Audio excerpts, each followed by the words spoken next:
நல்லா இருக்கிற காலத்திலே ஆண்டவரை பலனா வச்சிருங்க. அவர் தான் ஆங்கிலத்தில் சொல்லப்பட்டிருக்கோம், he is my portion.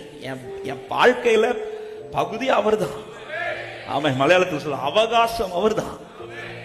என் வாழ்க்கை ஆளுகை செய்யறது அவர் தான்.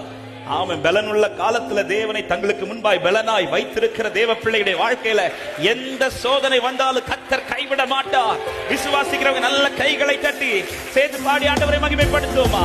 நல்ல உற்சாகத்தோட மகிழ்ச்சியோட கர்த்தருக்கு ஆராதனை செய்து கர்த்தரை உயர்த்துவோம். என் பலனாகிய கர்த்தாவே, நான் உம்மையே நம்பியுள்ளேன், கைவிடப்படுவதில்லை. என் பலனாகிய கர்த்தாவே, நான் உம்மையே நம்பியுள்ளேன், கைவிடப்படுவதில்லை. என் கால்கள் சறுக்கும் போதெல்லாம் தாங்குதையா உங்க கிருபை. என் கால்கள் சறுக்கும் போதெல்லாம்